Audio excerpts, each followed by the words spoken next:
El socialismo sucumbe ante el En tiempo. Venezuela la gente vive entre dos Con mayor número de migrantes ecuatorianos. En el recurso agua. Donde ocurrió la explosión y el mayor... dentro de la iglesia.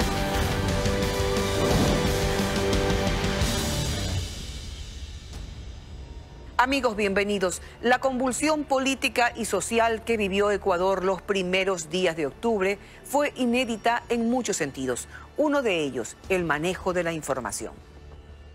Los medios de comunicación fueron determinantes y las redes sociales claves para generar opinión pública en el marco de los sucesos. Pero como en otras ocasiones, la información engañosa estuvo a la orden del día. Son las noticias falsas o fake news que vienen jugando un papel siniestro dentro de los momentos críticos.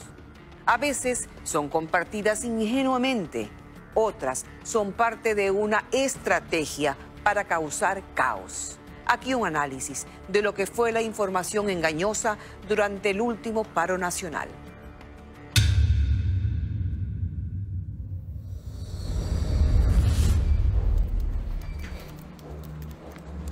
Estamos viendo cómo está sucediendo todo ello. Estamos haciendo un poquito más atrás. Lo están haciendo para atrás. Repite una mentira 1000 veces y se convertirá en verdad. Es una frase que se le atribuye al jefe de la propaganda nazi, Joseph Goebbels, aunque su origen sería más antiguo. Sin embargo, hoy ese concepto está más vigente que nunca debido a las redes sociales, al Internet y sus características de inmediatez y rápida propagación. La crisis política de la primera quincena de octubre tuvo dos grandes escenarios de confrontamiento. Uno fue en las calles, con personas de carne y hueso, enfrentándose, ya sea de manera violenta o en una mesa de diálogo. El otro fue en el ciberespacio, en cuentas digitales de aplicaciones como WhatsApp, Facebook, Twitter o Instagram. Lugares donde también hubo ataques, confrontación, estrategia, plataformas a las que miles de personas accedieron en busca de información, de la verdad, y donde finalmente encontraron información engañosa, o lo que coloquialmente se conoce como noticias falsas o fake news. Yo sé que todos, yo el primero, utilizamos la palabra fake news, noticia falsa, pero la verdad es que en toda rigor no deberíamos utilizar, eso es un oxímoron, o sea, la unión de dos términos contradictorios tipo un instante eterno, una noche luminosa. Por esencia, una noticia, un news, no debería ser fake. Eric Samson es corresponsal de Radio Francia Internacional en Ecuador y coordinador del área de periodismo en la Universidad San Francisco de Quito. Una noticia es resultado de un proceso de evaluación de la información, de valoración de fuentes, de contrastación de fuentes, de edición y por esencia algo que llamamos noticia es algo que podemos defender. Ese proceso es algo que debemos seguir los que trabajamos en este oficio, pero no necesariamente se repite en el público, que está acostumbrado a dar valor a lo que está escrito, a lo que se publica como real, aunque no lo sea, y a lo que está específicamente diseñado para camuflarse como una noticia, cuando en realidad busca desinformar. La lógica de estos contenidos es provocada. Es decir, no son contenidos que surgen de manera inocente, sino que existe una intención detrás de la creación y posterior difusión y viralización de estos contenidos. Desiree Yepes es periodista y trabaja en entornos digitales. Durante años estuvo a cargo de detectar información engañosa y afirma que en esta crisis la difusión de contenidos fue a todo nivel. Tras la última crisis que se vivió aquí en el país, puedes ver contenidos descontextualizados, imágenes trucadas, audios que han sido desarrollados para que se viralicen a través de aplicaciones de mensajería instantánea con la única finalidad de generar caos, de generar desestabilización. Es usual que la información engañosa aparezca en situaciones de conmoción social. Pero ¿qué tan presente fue este fenómeno durante la reciente crisis política? El gobierno nacional asegura que libró una verdadera batalla para desmentir este tipo de noticias y asegura que no fue algo espontáneo. Nosotros que lo medimos en el tiempo con nuestro equipo, constantemente tuvimos un seguimiento, constantemente se realizaron las aclaraciones del caso. Era minuto a minuto. Realmente fue lo que usted dice, con todas las palabras. Fue una batalla en las redes sociales contra la desinformación. Lo más duro fue las mentiras sobre los cientos o miles de muertos en las calles. El equipo de la Secretaría de Comunicación llevó un registro de la información falsa, que comprende desde fotografías descontextualizadas hasta mensajes de WhatsApp.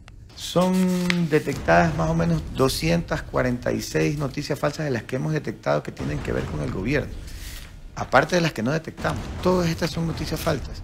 Salían de a 5 por hora. Y esto estaba, o sea, era cronometrado. Ahí hay comunicados oficiales, ¿no? Sí, claro, comunicados oficiales. Todo era falso. Esta situación no fue detectada únicamente desde el oficialismo.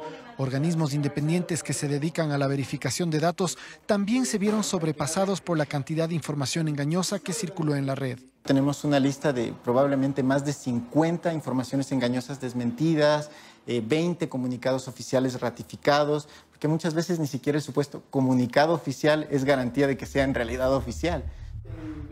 Gabriel Narváez lidera el equipo de Ecuador Chequea, una iniciativa de Fundamedios que en los últimos años ha colaborado a nivel regional para desenmascarar las mal llamadas noticias falsas. Creo que fue una jornada de aprendizaje en la cual no solamente nosotros como periodistas entendimos cada vez más lo sensible que puede llegar a ser la información, sino que la ciudadanía empezó a dudar de todo, no solamente de los medios convencionales, sino también de todo lo que recibe en Internet. O sea, por primera vez se estaba preguntando todo el mundo, ¿en serio es real? O sea, lo estoy viendo. Pero ¿en serio es real esto? Necesita ser confirmado. ¿Qué es real? Hoy en día la tecnología permite usar herramientas sencillas para engañar al ojo más entrenado.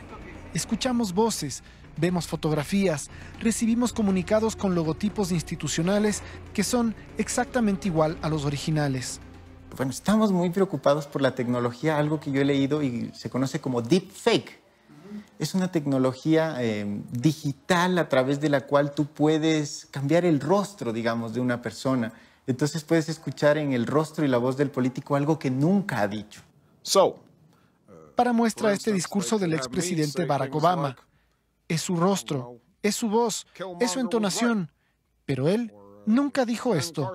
Todo fue construido en base a inteligencia artificial. President Trump is a total and complete dipshit. Now, you see, I would never say these things, at least not in a public address, but someone else would. Someone like Jordan Peele. This is a dangerous time. Moving forward, we need to be more vigilant with what we trust from the internet. It's a time when we need to rely on trusted news sources. Pero entonces, ¿a quién debemos creer? ¿O cuándo debemos sospechar? El momento en que nos enfrentamos a una información que nos genera sospecha, que genera suspicacia, que resulta extraordinaria, lo importante ahí es precisamente dudar y acudir a la fuente. Y entonces el problema es creer o no creer en determinada fuente. Uno de los efectos deseados con la desinformación es justamente minar la credibilidad de los medios y de los periodistas. Y entonces se ha llegado al punto que cualquier información que aparece en determinado medio se la califica como mentira. Eric Samson cree que el público tiene parte de responsabilidad, como consumidor, de filtrar y analizar la información que le llega con la misma objetividad que le reclama a quien la produce. El público también sería bueno que se haga un mínimo de examen de conciencia. Yo creo que tenemos, si la gente dice prensa corrupta, yo diría que muy a menudo tenemos un pésimo público. La gente hoy por hoy, y lo hemos visto en la elección de Donald Trump, solo quiere leer lo que corresponde a su modo de pensar. Desecha datos que no corresponden a eso. Yo soy pro Corea, anti Corea, pro Moreno, anti Moreno, pro Chufardi, anti Chufardi. Yo solo voy a creer lo que corresponde, lo que refuerza mi modo de pensar. Y lo demás, no lo creo, lo desecho. Todos hemos sido víctimas de las noticias falsas. Y en momentos de angustia o pánico es difícil discernir la abrumadora cantidad de información que recibimos. Asimismo, es probable que todos hayamos compartido información equivocada. Le ha pasado a periodistas y personajes de amplia trayectoria que tienen miles de seguidores. En tiempos de paz, muchas personas han caído en el engaño de compartir la imagen de la actriz porno Mia Khalifa como si se tratara de la ganadora de un premio de literatura o la hija de algún personaje famoso gastándose dinero público. Pero caer en estas trampas en tiempos de convulsión causa un efecto mucho más grave. En días pasados, el político Andrés Páez afirmó en su cuenta de Twitter que vándalos habían ingresado al convento de San Francisco. Luego rectificó y pidió disculpas. Lo mismo sucedió con la imagen de un bus en llamas compartido por el periodista Carlos Vera, que fue desmentido por el gobernador de la provincia del Guayas. Lo que debes hacer es reconocer públicamente que compartiste información falsa y pedirle a la gente que no lo haga más. Es decir, reconocer que has cometido un error y no fingir que no ha pasado. Curiosamente, esa es una de las formas más efectivas de desmentir desinformación. Es decir, si alguien como Andrés Páez publica la Catedral de San Francisco está siendo saqueada en este momento y esa información tiene 1000 retweets, su "lo siento, me equivoqué" tiene 2000. Es decir, supera la cantidad de desinformación generada esta rectificación. Se puede decir que el origen de la información maliciosa a veces nace de la buena fe, del error o de una simple travesura.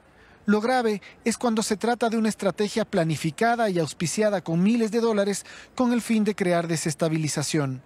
Al menos eso es lo que acusa el actual gobierno frente a la gran cantidad de información engañosa que circuló durante la crisis de octubre. Cuando algunos actores que estuvieron detrás de la desestabilización o que se los acusa que estuvieron detrás de la desestabilización se refugiaron en una embajada, decayeron los niveles de noticias falsas, decayeron. Entonces, miren, hay una diferencia entre la comunicación de antes y la comunicación de ahora. La comunicación de ahora en digital es cuantificable, en el minuto, en el segundo.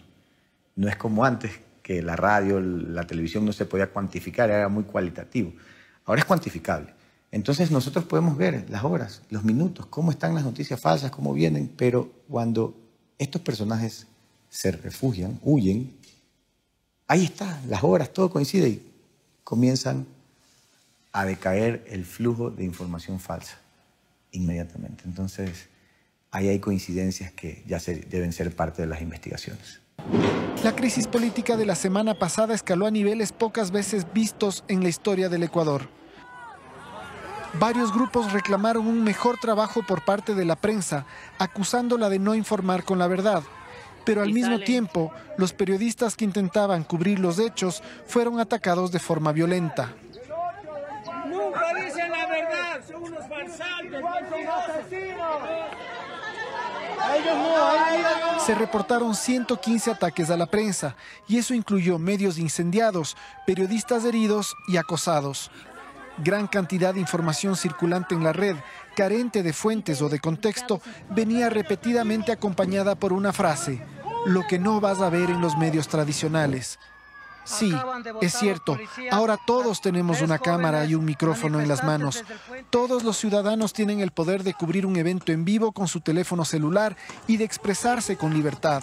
Eso ha democratizado la información, pero también ha abierto puertas a un uso irresponsable y perverso de la misma. Ahí lo que tenemos que preguntarnos es quién remite, cuál es el interés detrás de esto. Otra de las claves es identificar si otros medios se han hecho eco o no de esta información. Cuando existe una noticia, cuando existe un hecho que en efecto marca o no una agenda noticiosa, no se transmite a través de WhatsApp precisamente, sino que los medios de comunicación tradicionales o convencionales se hacen eco de esta noticia.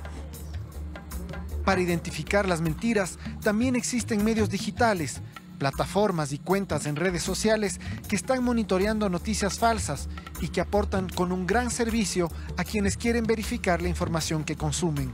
Yo les invito a los chicos y les digo, conviértanse en el verificador de su familia. O sea, si alguien en un grupo de WhatsApp pone que está vivo Juan Gabriel, anímense a desmentirlo o a afirmarlo de alguna forma. Y es que es un ejercicio cotidiano, ¿no? La información engañosa no es ajena a nuestro uso diario de las redes sociales. Entonces, ya no depende únicamente de los medios y de los periodistas. Desde ahora, tendremos que fijarnos muy bien en quién dice qué y si eso resulta verdad. Porque lo único que garantizará la información del futuro será la credibilidad de quienes decidan contarnos algo.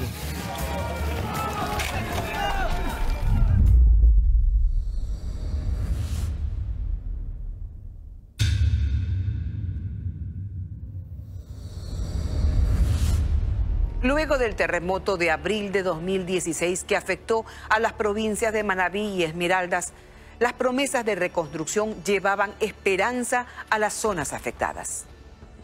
Se ofrecieron viviendas, infraestructura básica, reactivación económica y obras fundamentales en salud y educación. Después de 3 años y 6 meses, las críticas en estas zonas se multiplican. Los hospitales ofrecidos a Chone, Bahía de Caracas y Pedernales aún no se terminan de construir y en otros casos ni siquiera se contratan por problemas de corrupción.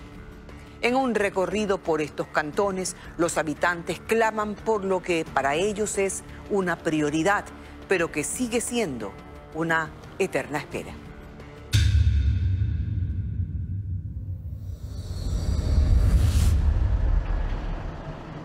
Pedernales, al norte de la provincia de Manabí, de a poco va recuperando su normalidad.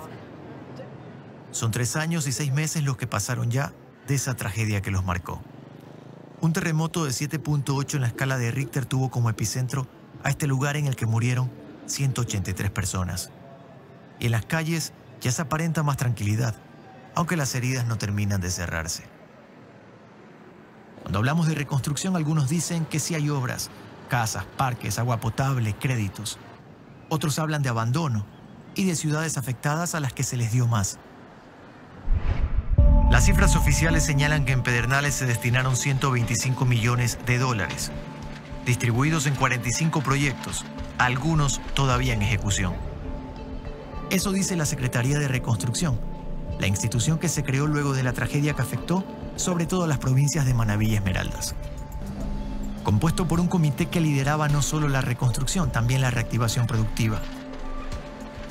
Y el gobierno anterior creó la Ley de Solidaridad, que aumentó el IVA del 12 al 14% en todas las provincias, excepto Manabí y Esmeraldas. La recaudación llegó a 1.400 millones de dólares que se sumaron a los cerca de 1.000 millones más provenientes de donaciones internacionales y créditos. Pero ¿cuánto se necesitaba para levantar a las ciudades afectadas? Según cifras oficiales, 3.300 millones de dólares. ¿Con qué criterios técnicos se usó ese dinero? Varias obras han sido cuestionadas y señaladas como poco prioritarias, y otras están siendo revisadas por la Contraloría del Estado al hallarse irregularidades, pero sin resultados que puedan comprometer a los responsables de estos contratos. Aquí en Pedernales los cuestionamientos sobre qué se debió construir o no sobran. Al ingreso de esta ciudad nos recibe una moderna unidad de vigilancia comunitaria que costó 3 millones de dólares. La nueva VC posee un edificio administrativo para 60 policías y otro para la habitabilidad de 80 personas. Alberga además diversas unidades policiales. Una obra que ha sido criticada porque justo al frente de esta edificación atiende el hospital móvil del Ministerio de Salud, que llegó hace menos de un año tras varias insistencias. Antes, los enfermos eran atendidos en carpas. Después del terremoto les ofrecieron un hospital, una obra esquiva para este cantón. Y no es justo que ahora no haya un hospital siendo un Pedernales muy grande. Muchas mujeres pierden hasta sus hijos porque muchas veces ni una ambulancia hay, porque están ocupadas. Y se mueren las personas por falta de un hospital. Y dicen reclamar porque las emergencias que aquí ya no se pueden resolver tienen que ser evacuadas a otras casas de salud. Terminan en Santo Domingo de los Áchilas o en Bahía de Caracas, que en ambos casos significa en promedio 2 horas de viaje. Claro, otro lugar lo llevan a Santo Domingo, lo llevan a Bahía. ¿Y eso toma tiempo? Claro. Sí, necesitamos un hospital aquí. La verdad es que hace falta un hospital. Y hay más reclamos. Sí, hay un OPC, una policía, pero imagínense, ni el hospital, que es lo primordial, hacen, y hacen un centro de retención, lo más lindo que tiene Pedernales. Entonces estamos equivocados. ¿Qué clase de directores hay? De regreso al hospital móvil al que no pudimos acceder en nuestro primer intento, nos encontramos con diversas historias. Los que esperan en este improvisado espacio dicen no tener mayores inconvenientes y resaltan la iniciativa de al menos contar con estas instalaciones. Pero Galo Ronquillo, quien salía de consulta tras llegar con su hijo enfermo, dice que es la segunda vez que no recibe una atención adecuada. Clama por un hospital de verdad. Lo dice así con la firme creencia de que es la única forma de que las cosas cambien. Le pedí que me ayudaran con exámenes para el bebé. Dice que ellos no pueden mandar exámenes particular, no pueden mandarle a hacer porque no es... ¿Y qué exámenes necesita que aquí no los puedan hacer? O sea, exámenes, yo el niño lo traje con diarrea. Y tiene ya como 3 días enfermo y lo traje porque no hay dinero para llevarlo al médico particular. Y lo traje acá y pedí que me ayudaran con exámenes y todo. Dice que ellos no pueden mandar examen ni particular y no amerita hacer el examen. Dicen que no necesitan exámenes, pero no es que no los puedan hacer acá. Yo creo que no es que no los puedan hacer, sino que dicen que el niño no amerita. Pero lo veo bien mal el bebé de esta manera. Por ahora buscará en doctores particulares otra respuesta ante lo que su pequeño hijo de 3 años padece. Y no sabe cómo hará para pagar la consulta. Pero que por los hijos, lo que sea. Acá se da medicina general, que es la primera parte de la consulta externa. ¿En qué especialidades o en qué tipo de...? Hay medicina general, hay cirugía pediátrica, hay traumatología, hay cirugía general también, hay medicina interna. Ya, y también tenemos el área, bueno, también tenemos el ginecólogo, pero no hace consulta externa como tal de ginecología.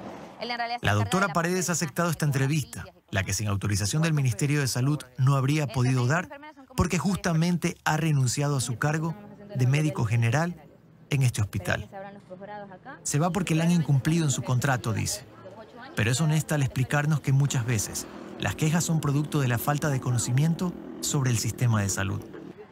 El problema en realidad es que las personas que están alrededor de Pedernales o que vienen a hacerse atender acá no entienden el sistema de triaje la mayoría de las veces. Entonces siempre consideran que cada una de sus patologías es una emergencia como tal y tienen que entender la diferencia entre emergencia y urgencia. ¿Y aquí solo atienden emergencias? Aquí tenemos emergencias, urgencias y también consultas, pero las consultas son programadas, tienen ya citas y todo lo demás ya realizadas y siempre tienen que ser derivadas del centro de salud la mayoría de las veces. Y deben asistir en todo caso primero al centro de salud. ¿Y eso lo ideal sería así. Y las consultas obviamente que sean urgencias, que es lo que en realidad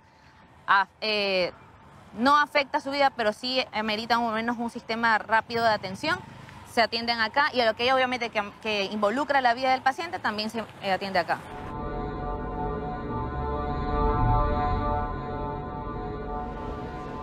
Más allá de las quejas, que en temas de salud pública no solo se dan en Pedernales, ocurre en casi todo el país, hay que aclarar que este hospital móvil resulta para Pedernales mucho más de lo que han tenido históricamente. Antes del terremoto de 2016, el cantón de 60.000 habitantes contaba con una casa de salud que quedó inhabilitada.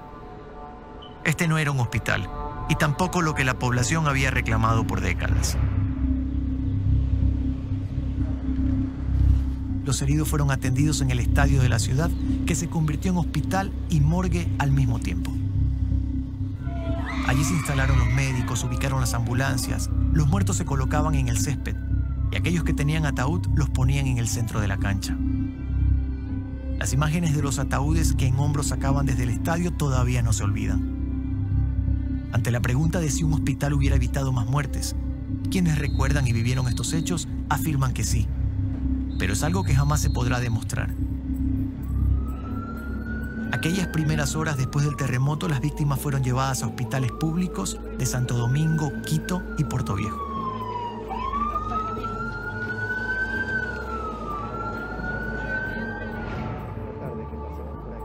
Es que por aquí llevan esperando casi 15 años por un centro hospitalario. Ofertas e intenciones han existido. Por ejemplo, en 2005 se ofreció un crédito no reembolsable del gobierno español para un hospital de 40 camas y su equipamiento. Eso iba a costar 4.5 millones de dólares, pero no pasó del ofrecimiento. En el 2008 fue la Cruz Roja Cantonal la que inauguró en la ciudad un pequeño hospital.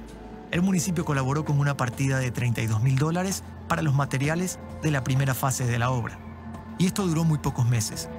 Las autoridades de salud lo clausuraron porque no reunía las condiciones, además de que el funcionario vinculado a su ejecución falsificó incluso su título de médico. Se trataba de una estafa. En ese mismo año, el municipio inició el proyecto de un hospital público de 50 camas. El Ministerio de Salud transfirió $440.000 para la construcción de una primera etapa de 5 establecidas. Pero quedó a medias sobre un terreno en la vía Pedernales-Esmeraldas.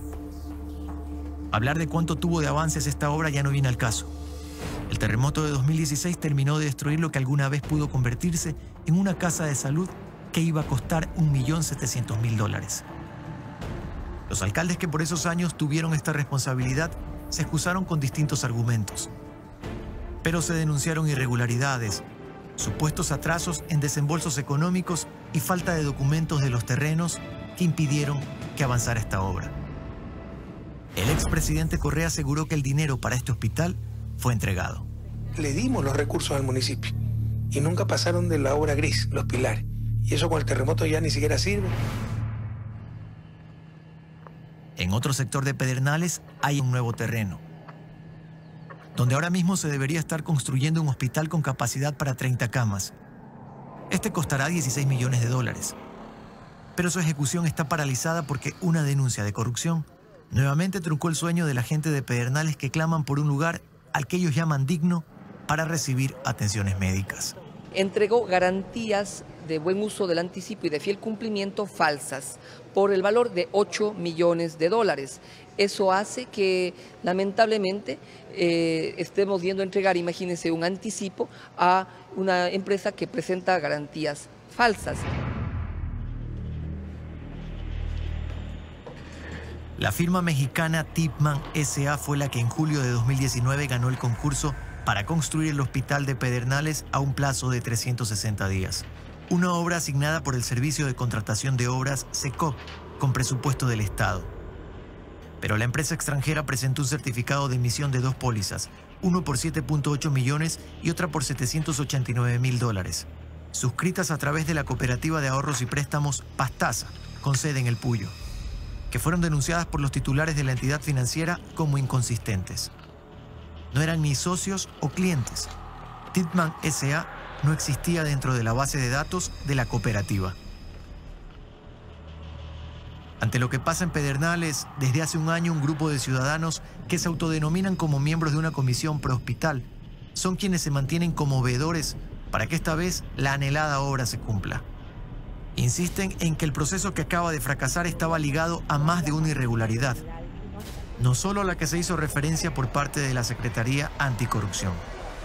Imagínese usted que han participado 18 ofertas y que fue una solamente la adjudicada. A las otras 17 se dijo por medio del SECOP de que no cumplían con el mínimo requisito. Entonces, ¿de qué estamos hablando? Y luego esa misma empresa entrega garantías falsas. Y más allá de las garantías falsas, ¿hubo otro tipo de irregularidades?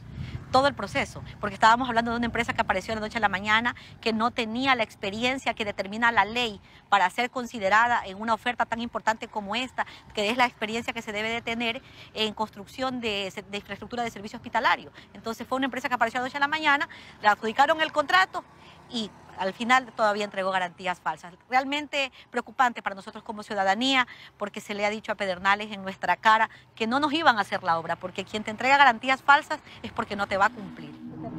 Esta empresa consta en Ecuador como una sucursal con un apoderado. No han contratado ninguna obra en el país. En México solo se les conoce en el estado de Tamaulipas por haber participado en la construcción de edificios y urbanizaciones. Pero no hay más registros, no poseen un sitio web y en los números telefónicos a los que pudimos acceder, nadie contestó. Preguntamos al SECOP sobre la experiencia de Titman S.A. y a través de una carta respondieron que una comisión técnica realizó la evaluación y calificación de las ofertas de acuerdo a las condiciones establecidas en el pliego. La misma que también verificó el cumplimiento técnico, económico y legal de la empresa adjudicada. Una comisión que no pudo detectar las inconsistencias que por ahora dejan sin hospital a Pedernales.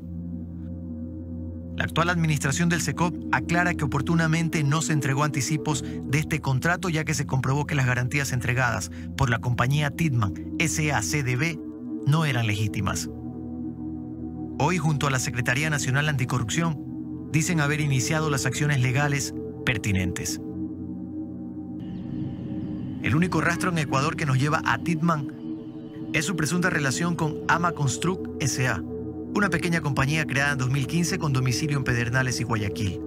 Ellos, dentro del contrato del hospital, tenían un subcontrato para cumplir en al menos 17 rubros. Algunos de esos eran relleno y excavación de este terreno. Buscamos a su titular, quien de manera muy breve nos recibió en una de las calles de Pedernales. Claro, no la suya. No la mía, yo soy subcontratista. Se negó a una entrevista, desmintió las acusaciones y finalmente pidió que hablemos con su abogado, quien luego de varios intentos de ser localizado por llamadas telefónicas, no contestó. En Puerto Viejo, el presidente de la Cámara de Construcción de Manabí menciona que Titman S.A., previamente al lío de las garantías, ya había pasado por alto algunas normas que se deben cumplir dentro de la Ley de Contratación Pública de Ecuador y que aparentemente nadie notó. Fue por eso que ellos denunciaron. Y cuando se comenzó a analizar el tema de la información fue que nos dimos cuenta que, por ejemplo, el personal técnico en el campo de la ingeniería civil, el 100% eran de origen mexicano, o sea, no había ni un solo ecuatoriano en el tema del personal técnico. Comenzamos a revisar el tema de la maquinaria también. La maquinaria, a excepción de una sola, tenía matrícula del Ministerio de Transporte y Obras Públicas. El resto tenía matrícula de origen extranjero. Entonces, ¿qué significaba eso? También una preocupación de que iban a importar maquinarias hacia el Ecuador, sabiendo que aquí hay maquinarias como para construir un hospital. Observamos también de que hubo un inconveniente entre la comisión técnica y uno de los miembros de la comisión técnica no firma el informe y él advierte de que no se hace responsable de las circunstancias que vengan más adelante. Guerra dice que no es la única obra en Manabí que estaría presentando irregularidades dentro de su contrato. Por eso ellos están dispuestos a investigar todo lo que sea posible en cuanto a obras ligadas a la reconstrucción. Imagínense qué hubiera pasado si de una u otra forma nosotros no hubiéramos pronunciado este tema, de pronto ya estuviéramos con el proceso de construcción de este hospital, de pronto estuviera paralizado o de pronto a estas alturas recién se hubieran dado cuenta de las garantías falsas. Entonces es perder el tiempo y Manabí no puede esperar ya a 3 años, ya prácticamente vamos a 4 años producto del terremoto y existen todavía problemas en la construcción de algunos hospitales en la provincia. Es que solo en Manabí, luego del terremoto de abril de 2016, se ofrecieron 4 hospitales, uno en Manta, otro en Chone, el de Pedernales y otro en el Cantón Sucre. ¿Qué ha pasado con estas obras? ¿Cuál es el pronunciamiento del SECOP y la Secretaría de Reconstrucción sobre lo que ocurre en Manabí? Al regresar del corte les contaremos estos y otros detalles de los hospitales en espera.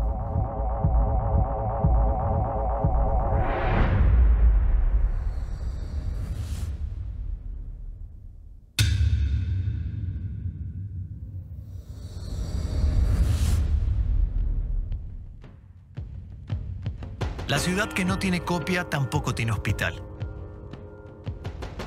La analogía como tal no intenta ser literal, pero es que en Bahía de Caracas son repetidos los reclamos por una obra que han venido exigiendo por más de 3 años y no se concreta. El terremoto de abril de 2016 dejó seriamente afectado el Hospital Miguel Hilario Alcíbar. Inaugurado en 1987, fue el anhelo de los bahienños que tuvieron que esperar 11 años para que esta estructura con capacidad para 120 camas pudiera empezar a funcionar tras un contrato firmado en 1976. Soportó 2 terremotos, el primero en 1998, con epicentro en las costas del balneario Canoa a tan solo 20 minutos de Bahía, que provocó solo un colapso parcial. Pero hoy de ese hospital solo queda el nombre ya que fue derribado. Y actualmente parte del personal presta atención en una edificación que perteneció al Cuerpo de Ingenieros del Ejército, que ocupó este sitio cuando construyeron el puente que une Bahía de Caracas con San Vicente.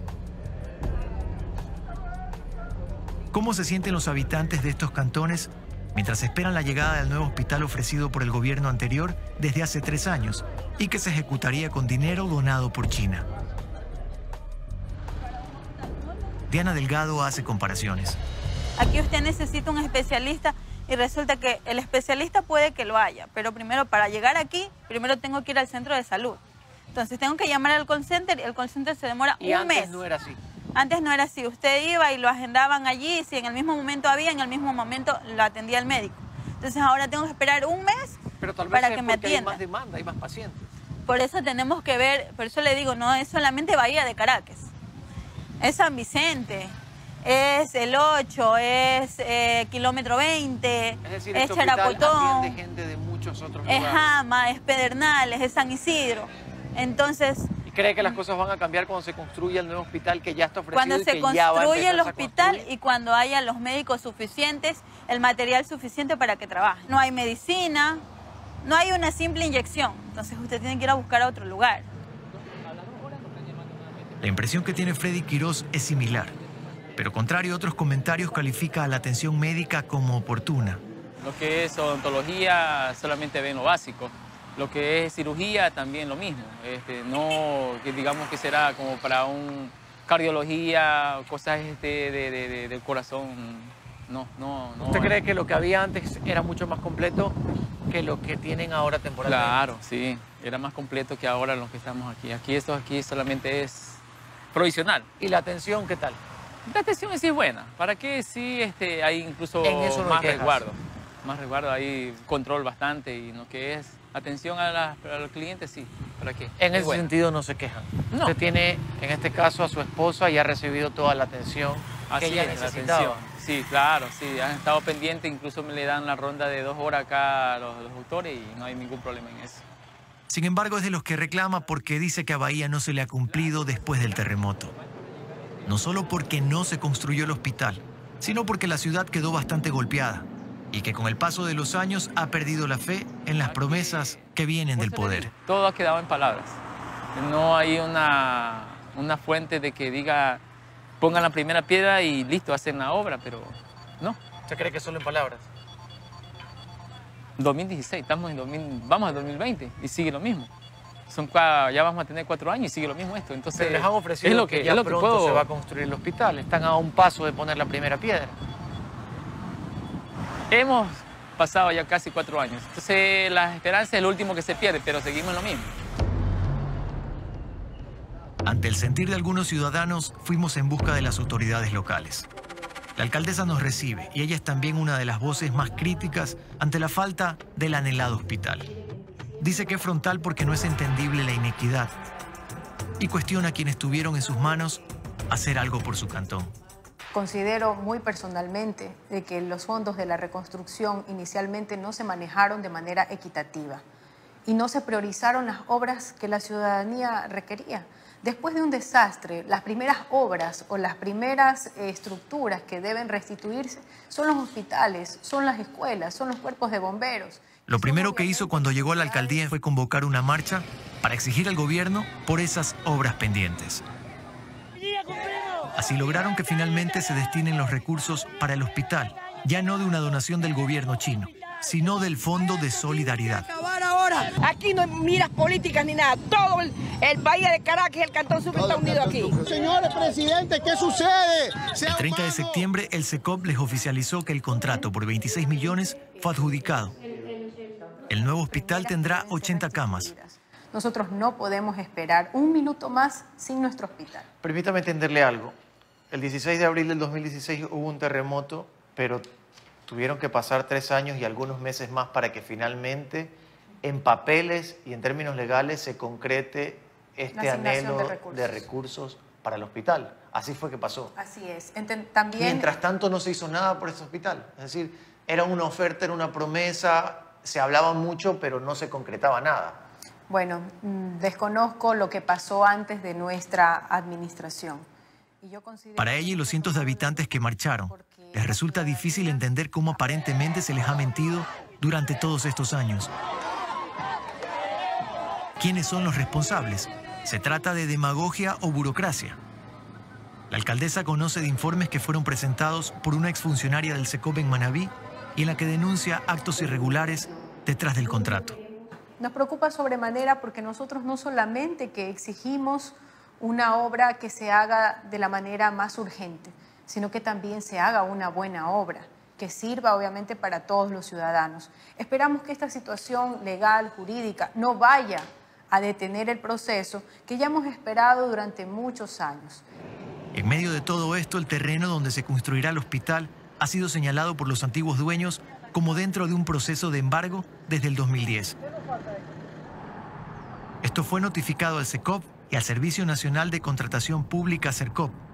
No podemos postergar el bienestar de 200.000 habitantes por 2 o 3 personas que se opongan porque utilicemos ese terreno. ese no es un impedimento para que se construya el hospital. Pero no hay aún una fecha definida para el inicio. Lo que sí se establece en el contrato es que se necesitan 420 días para levantar el nuevo hospital. Y la alcaldesa afirma que lo que hay actualmente como reemplazo momentáneo no cubre las necesidades. No, porque incluso se ha reducido el espacio. Si ustedes pueden también hacer un recorrido por este hospital provisional, entiendo que se han hecho algunas inversiones para poder adecuar otras áreas, sin embargo tenemos muchas falencias. Así que fuimos al Hospital Miguel Achalcíbar para conocer sus instalaciones. Usted se dará cuenta, esto no es una infraestructura netamente para una situación hospitalaria, pero se la adecuó. Aquí nos acomodamos y estamos dando la atención en todos los sentidos con toda la cartera de especialistas que nosotros tenemos acá. Se la acondicionó, los diferentes módulos que ustedes ven alrededor es donde están distribuidas las diferentes salas de atención médica. El gerente nos hace un recorrido. Acepta que este lugar es provisional, pero que la atención médica no ha cambiado en comparación al antiguo hospital y que el nuevo, de acuerdo a lo que saben, está a punto de empezar a construirse. Entendemos que el plazo de construcción es de 420 días. Ya hay una empresa que ganó el tema de la construcción. Tenemos datos extraoficiales que ya se le asignó el recurso del 50%, lo mismo al área de fiscalización y estamos esperando simplemente ¿Qué hace falta para que empiecen a construir? Que nos llamen y pongan la primera piedra y que Bahía realmente llegue a coronar ese objetivo y ese sueño de tener un hospital, no solamente para el Cantón Sucre, sino para toda la zona norte, que se incluye el Cantón San Vicente, Cantón Jama, Cantón Pedernales y también la zona de afluencia desde el Cantón Chone, lo que es el Cantón Rocafuerte y todos esos pacientes que nosotros recibimos derivados para la atención en las especialidades que nosotros tenemos. El terreno que recibirá esta obra tiene una extensión de 3 hectáreas. Está ubicado en el ingreso a la ciudad frente al terminal terrestre.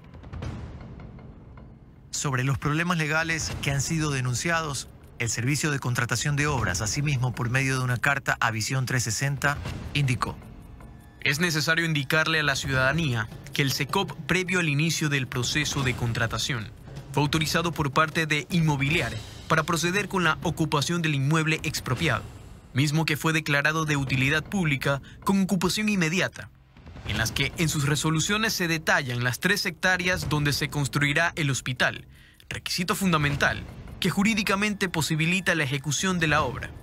Cabe indicar que obra del proceso de Inmobiliar la inscripción ante el registro de la propiedad del Cantón Sucre, donde se sentó razón que estos predios fueron declarados de utilidad pública y de interés social para la construcción del hospital de Bahía en 2017.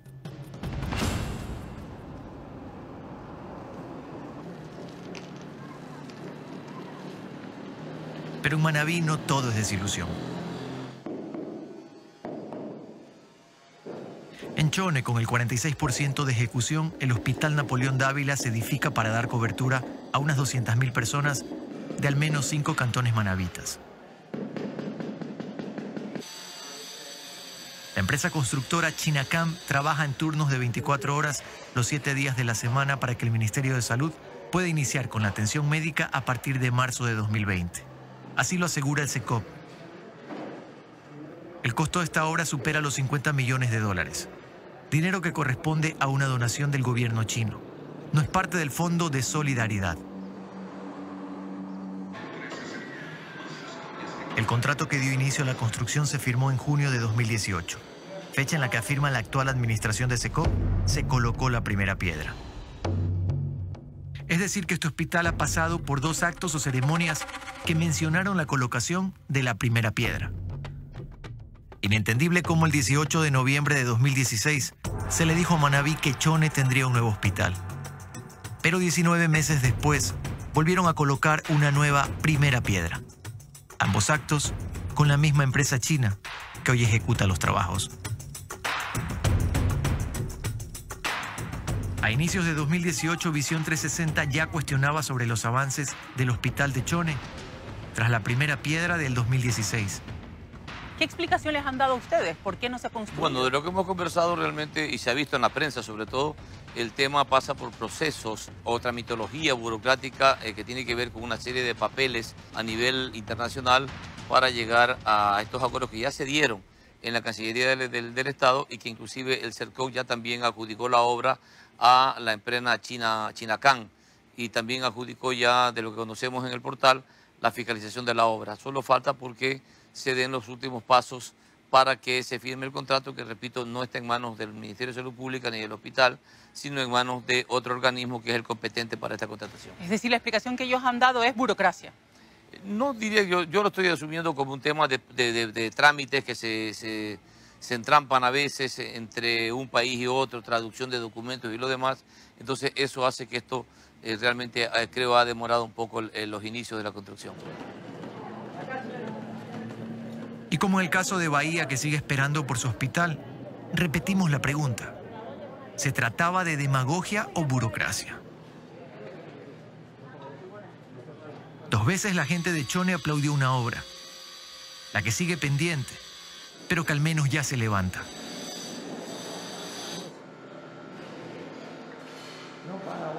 Así se resume la agonía de miles de ecuatorianos en sectores donde la naturaleza les pasó factura y los distintos gobiernos a largos plazos intentan cancelar, con dinero de todo un país, el anhelo de dignidad ante un golpe que seguramente jamás podrán olvidar.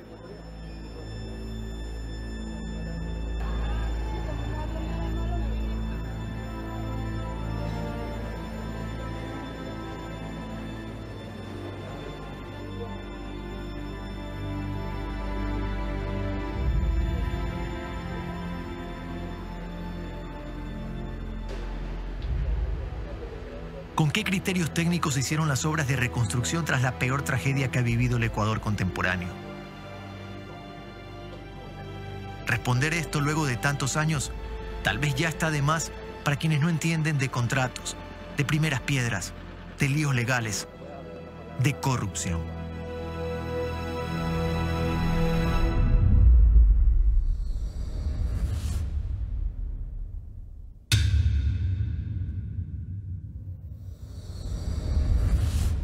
Siempre hay más historias que contar y lo haremos en el estilo de Visión 360. A continuación, un adelanto de lo que verán en nuestros próximos programas.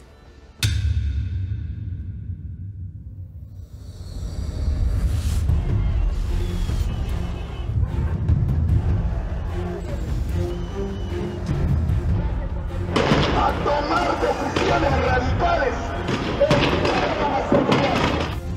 Se apreció desde un inicio de que existirían unos 15.000 manifestantes que marcharían hacia acá, la capital. Marcha pacífica, nos hace esto. Aquí nos llevaron a una confrontación que empezó, como digo, con un tema económico, luego se hizo social y después aparecieron aparentemente cuáles eran las verdaderas intenciones. Que nadie estuvo preparado para enfrentar ese tipo de actos que se dieron.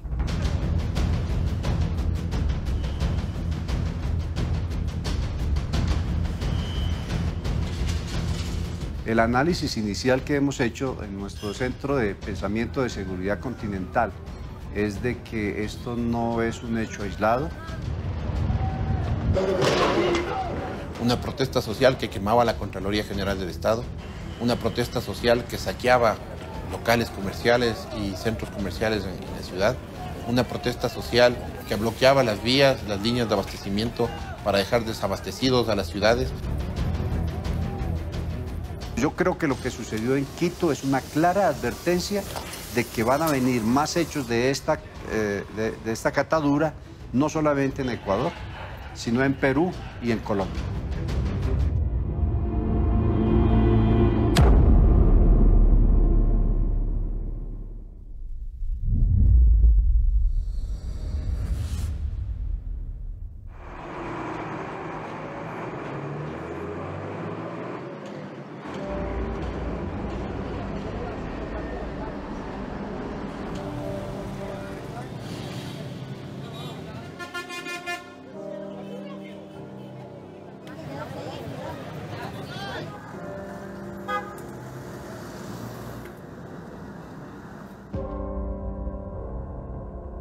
Nosotros no hemos hecho nada para recibir todo esto, este acto vandálico.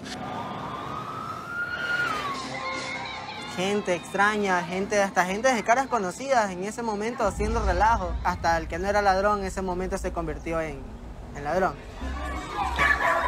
Cuando algún paro haya, enseguida viene el saqueo. Y el temor es para nosotros los comerciantes. O sea, los saqueadores abrían las puertas y luego sí entraba todo el mundo.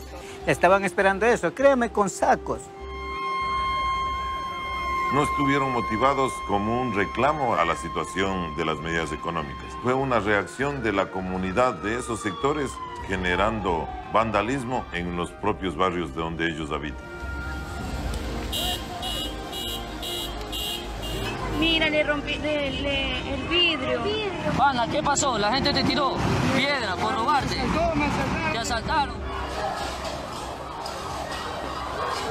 La próxima vez puede pasar en otro sector de Guayaquil o de Quito o de otra ciudad, no lo sabemos. No es posible predecir en qué lugar va a pasar. Lo que sí podemos predecir es que va a pasar en lugares pobres.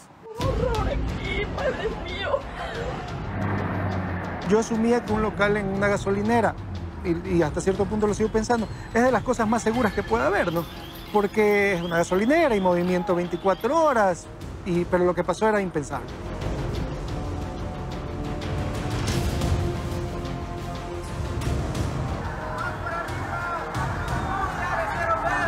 Y estas medidas hablaban de una reducción de un déficit fiscal en cerca de 1.400 millones de dólares por la eliminación de los subsidios. Ahora sumamos a ello casi entre 1.600 a 1.800 millones, la primera cifra de la pérdida por haber paralizado el país 12 días.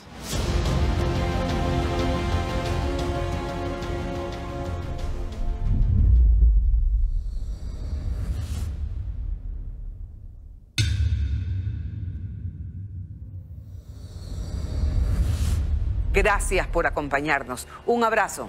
Seguimos adelante.